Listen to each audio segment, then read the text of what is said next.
চীনের কূটনীতিতে সম্পর্কের একটা সিঁড়ি আছে, ধাপে ধাপে ধাপে ধাপে উঠতে হয়। সবচেয়ে নিচে সাধারণ সম্পর্ক, তারপরে বন্ধুত্বপূর্ণ সহযোগিতা, তারপরে অংশীদারিত্ব, তারপরে কৌশলগত অংশীদারিত্ব, তারপরে ব্যাপক কৌশলগত অংশীদারিত্ব, আর সবার চূড়ায় অভিন্ন ভবিষ্যতের অংশীদারিত্ব, community of shared future. Bangladesh এতদিন ছিল এই সিঁড়ির নিচের একটা ধাপে, ব্যাপক কৌশলগত সহযোগিতামূলক অংশীদারিত্ব, যেইটা 2016 সালে শি যখন ঢাকা আসছিল তখন এটা সাইন হয়েছিল। এই সফরে বাংলাদেশ এক ধাপ উপরে উঠে গেল, একদম চূড়ায়। এখন প্রশ্ন, চূড়ার এই ধাপটা আলাদা কেন? তারেক রহমানের চীন সফরটা খুব ইন্টারেস্টিং হয়েছে করলে। বিএনপির জাদ্রেল নেতা তারেক রহমানের সফর সঙ্গী হয় নাই মির্জা ফখরুল, শিলং সালাউদ্দিন, আমির খুশরু মাহমুদ। ইন্টারেস্টিং না? 3 ইন্ডিয়ান মালরে তারেক রহমান নেয় নাই ইচ্ছা করে, নাকি এটা কোনো বার্তা কে জানে। জিয়ার আমলে চীনের সাথে বাংলাদেশের সম্পর্ক শুরু হয়, কূটনৈতিক সম্পর্ক। তখন থেকে দারুণ বন্ধুত্বপূর্ণ একটা সম্পর্ক তৈরি হয়েছিল চীনের সাথে। কিন্তু 2004 সালে তাইওয়ানের কমার্শিয়াল মিশন খোলার অনুমতি দেওয়ার জন্য চীনের সাথে খালেদা জিয়া সরকারের এবং বিএনপির সম্পর্কের একটা অবনতি ঘটে। আমির খুশরু মাহমুদ তার মন্ত্রিত্ব হারায় এই কারণেই। তাই এই সফর ছিল বিএনপির জন্য একটা খুবই ক্রুশিয়াল ইভেন্ট। সেই সম্পর্ক কিভাবে আগের জায়গায় ফিরানো যায়, সেই চ্যালেঞ্জ তো বিএনপি ছিলই। আমরা এক এক করে দেখি সেই লক্ষ্য তারেক রহমানের সরকার এই সফরের মাধ্যমে অর্জন করতে পারিছে কিনা। এই একটা এপিসোডে এটা কওয়া যাবে না, কয়েকটা এপিসোড লাগবে। তবে আমার ক্ষুদ্র ভাতার ভগিনীদের এটা রাষ্ট্রীয় সফরে কূটনৈতিক অর্জনের অ্যানালাইসিস কেমনে করা লাগে সেটা খুব ভালোভাবে বোঝা হয়ে যাবে। আমি মনে করি চীনের সাথে আমাদের বাণিজ্যিক এবং রাজনৈতিক সম্পর্ক, কূটনৈতিক সম্পর্ক তৈরি করতেই হবে খুবই উঁচু পর্যায়ে। এইটা আমাদের জাতীয় সার্বভৌমত্ব আর অর্থনৈতিক উন্নতি দুয়ের সাথেই জড়িত। কিন্তু কাজটা করতে হলে যে চিকনা বুদ্ধি নিয়ে কূটনীতি চালাইতে হইবে, সেটা পারিছে কিনা সেটা আমি দেখাবো। আমি কোনো নিজে নিজে জাজমেন্ট করুম না, আপনারা আলোচনা শুনে সিদ্ধান্ত নেবেন যে আমরা জিতছি কিনা। আমি রেফারেন্স দিয়ে আলাপ করব। আসেন আল্লাহর নামে শুরু করি। আমাদের অ্যানালাইসিস শুরু করতে হবে দুই সরকারের যৌথ ঘোষণা দিয়া। এটা অফিসিয়াল ঘোষণা। ওইখানে আছে আসলে সলিড টার্মে কি কি হইল, দুই দেশ কি পাইল। এটা বাংলাদেশের চাইনিজ এমবাসি ফেসবুক পেজে দেওয়া আছে, চাইলে দেখে নিতে পারবেন। আমি ওইখান থেকেই নিছি। এই যৌথ ঘোষণার প্রথম পয়েন্ট, নতুন যুগে চীন বাংলাদেশ অভিন্ন ভবিষ্যতের অংশীদারিত্ব, কমিউনিটি অফ শেয়ার্ড ফিউচার, এইটা গড়ার যৌথ ঘোষণা। আমারে যদি বলেন তাহলে এই কথাটাই এই সফরের সবচেয়ে গুরুত্বপূর্ণ অর্জন। কিন্তু এই শব্দটা কেন এত গুরুত্বপূর্ণ সেটা ব্যাখ্যা না করলে আমরা এর ওজনটা ধরতে পারবো না। আসেন বুঝায় বলি। চীনের কূটনীতিতে সম্পর্কের একটা সিঁড়ি আছে, ধাপে ধাপে ধাপে ধাপে উঠতে হয়। সবচেয়ে নিচে সাধারণ সম্পর্ক, তারপরে বন্ধুত্বপূর্ণ সহযোগিতা, তারপরে অংশীদারিত্ব, তারপরে কৌশলগত অংশীদারিত্ব, তারপরে ব্যাপক কৌশলগত অংশীদারিত্ব, আর সবার চূড়ায় অভিন্ন ভবিষ্যতের অংশীদারিত্ব, community of shared future. Bangladesh এতদিন ছিল এই সিঁড়ির নিচের একটা ধাপে, ব্যাপক কৌশলগত সহযোগিতামূলক অংশীদারিত্ব, যেইটা 2016 সালে শি যখন ঢাকা আসছিল তখন এটা সাইন হয়েছিল। এই সফরে বাংলাদেশ এক ধাপ উপরে উঠে গেল, একদম চূড়ায়। এখন প্রশ্ন, চূড়ার এই ধাপটা আলাদা কেন? কারণ নিচের ধাপগুলো বোঝায় সম্পর্কের মাত্রা কতটা ঘনিষ্ঠ, কতটা গভীর, কিন্তু চূড়ার ধাপটা বলে দেয় সম্পর্কের প্রকৃতিটা কেমন। অভিন্ন ভবিষ্যৎ মানে শুধু আমরা বন্ধু না, আমরা একই নিয়তির অংশীদার। তোমার ভবিষ্যৎ আর আমার ভবিষ্যৎ একই সুতায় বাঁধা। গ্লোবালি এই অভিন্ন ভবিষ্যতের ঘোষণা চীনের জন্য খুব বিরল না। চীন এটা Laos, Cambodia, Myanmar, Pakistan, Cuba, মধ্য এশিয়ার দেশ অনেকের সাথে এটা করছে। তাই এইটা ইউনিক কোনো সম্মান না, এটা চীনের একটা সম্প্রসারণশীল কাঠামো। কিন্তু নেপাল, শ্রীলঙ্কা, মালদ্বীপ, ভারত, পাকিস্তান, বাংলাদেশ, এদের মধ্যে চীনের সাথে সর্বোচ্চ সম্পর্কের জায়গায় ছিল এতদিন শুধু পাকিস্তান। নেপাল না, শ্রীলঙ্কা না, মালদ্বীপ না, ছিল শুধু পাকিস্তান, চীনের জানের ভাই। আজ বাংলাদেশ সেই তালিকায় দ্বিতীয় নাম হইল। তবে চাইনিজদের এই শব্দের খেলা কিন্তু খুব মজার। আমার পিএইচডির কাজের একটা পার্ট হইতেছে চাইনিজদের এই পলিটিক্যাল কমিউনিকেশনের ভাষা ইন্টারপ্রেট করা। মজা লাগতেছে না? এই শব্দের খেলা থেকে আরো একটা মজার জিনিস দেখাই দিই। এই অভিন্ন ভবিষ্যৎ, এই বন্ধনের মধ্যে আবার কিন্তু স্তর আছে। এটার মধ্যে আবার স্তর, ডিমের মধ্যে ডিম, মানে পেঁয়াজের খোসা গোলার মতো, এক খোসা খুলবেন আর এক খোসা, আর এক খোসা খুলবেন আর এক খোসা আসবে। অভিন্ন ভবিষ্যৎ ঘোষণা দিয়াও চীন প্রত্যেকটা দেশের সাথে একটা আলাদা বিশেষণ যুক্ত করে দেয়। দেন কম্বোডিয়ার সাথে চীনের বন্ধন হচ্ছে অল ওয়েদার অভিন্ন ভবিষ্যৎ। মানে সব আবহাওয়ায় বন্ধু।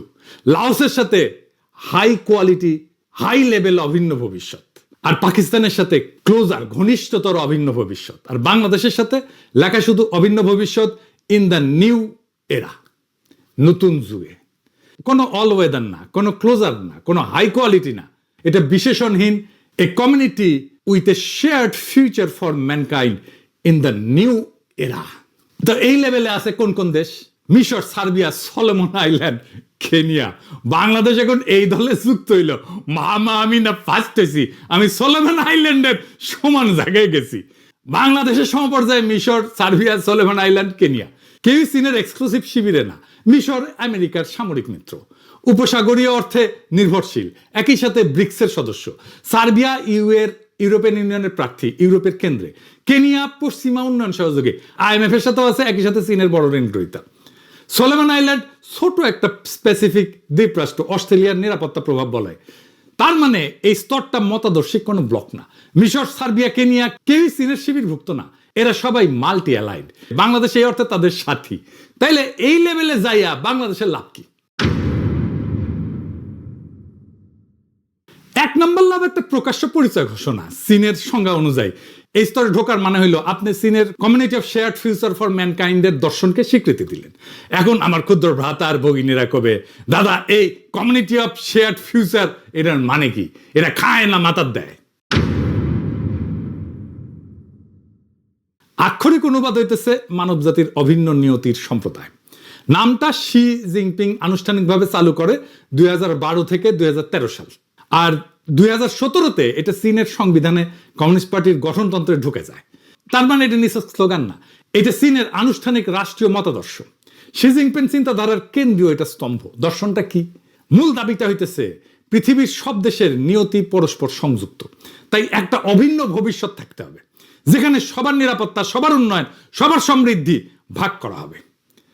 পারস্পরিক সম্মান, উইন উইন সহযোগিতা, সভ্যতার বৈচিত্র্য, কেউ পিছায় থাকবে না। এর সাথে যুক্ত শির 4টা গ্লোবাল ইনিশিয়েটিভ। কি কি? Global development initiative GDI, global security initiative GSI, global civilisational initiative GCI, আর সাম্প্রতিক গ্লোবাল গভর্নেন্স ইনিশিয়েটিভ। কিন্তু আসল রাজনৈতিক বিষয়বস্তু একটা মোড়কের নিচে, একটা বিকল্প বিশ্ব ব্যবস্থার নকশা। পশ্চিমা উদারনৈতিক আন্তর্জাতিক ব্যবস্থার পাল্টা ব্যবস্থা। পার্থক্যগুলো দেখেন। পশ্চিমা ব্যবস্থা কি বলে? যে সার্বজনীন মূল্যবোধ আছে, মানবাধিকার, গণতন্ত্র, তাই না, যা সব দেশের জন্য প্রযোজ্য।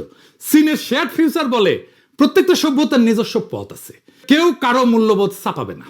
শুনতে উদার, কিন্তু এর কার্যকর অর্থ হইতেছে মানবাধিকার বা গণতন্ত্র নিয়ে আমার সমালোচনা করতে আসলে এটা আভ্যন্তরীণ বিষয় হস্তক্ষেপ বলে আমি দাগাই দিব। আমি এর পরের এপিসোডে চীনের পঞ্চনীতি নিয়ে কথা বলবো। শেয়ার্ড ফিউচার হইল পঞ্চনীতির আধুনিক বিশ্বায়িত সংস্করণ। দ্বিতীয়ত, এটা আমেরিকা কেন্দ্রিক বিশ্ব ব্যবস্থার বিকল্প। মাল্টিপোলার ওয়ার্ল্ড, জাতিসংঘ কেন্দ্রিক ব্যবস্থা, এই শব্দগুলা মানে আমেরিকার একক নেতৃত্বের অবসান, আর এমন একটা ব্যবস্থা যেখানে চীনের ভেটো ক্ষমতা আছে এবং প্রভাব আছে, এবং যেটা বড়। অর্থাৎ মানব জাতির অভিন্ন নিয়তি শুনতে সার্বজনীন, কিন্তু কাঠামোগতভাবে এইটা চীনকে কেন্দ্র রেখে একটা ব্যবস্থা। আচ্ছা, আবার আগের আলাপে ফিরে আসি। তো 2 নম্বর সুবিধাটা কি এই জায়গায় ঢোকার, এই স্তরে ঢোকার? প্রতীকী সুবিধা। কূটনীতিতে এই পরিভাষা কোনো কংক্রিট সুবিধা আনে না সরাসরি, কিন্তু চীন প্রতীক দিয়া কাজ করে। যখন চীন বলে তুমি আমার অভিন্ন ভবিষ্যতের অংশীদার, সেটা ভবিষ্যৎ লেনদেনের একটা দরজা খুলে রাখে। বিনিয়োগ, ঋণ, কূটনৈতিক সমর্থন, এটা একটা সম্পর্কের মর্যাদা যা পরে নগদে রূপান্তরিত হইতেও পারে, নাও পারে। 3 নাম্বার কি? আঞ্চলিক বার্তা। এটাই বাংলাদেশের জন্য সবচেয়ে তাৎপর্যপূর্ণ। দক্ষিণ এশিয়ায় এতদিন শুধু পাকিস্তান এই পরিবারে ছিল। বাংলাদেশ যোগ দেওয়া মানে ভারতের ঠিক পূর্ব সীমান্তে আর একটা দেশ প্রকাশ্যে চীনের পরিচয়ের কক্ষপথে ঢুকে গেল। ভারতের জন্য এটা একটা কৌশলগত উদ্বেগ, আর বাংলাদেশের জন্য এটা একটা লিভারেজ। ভারত পশ্চিম এদের সাথে দর কষাকষি যেতে কইতে পারবে আমার কাছে বিকল্প আছে।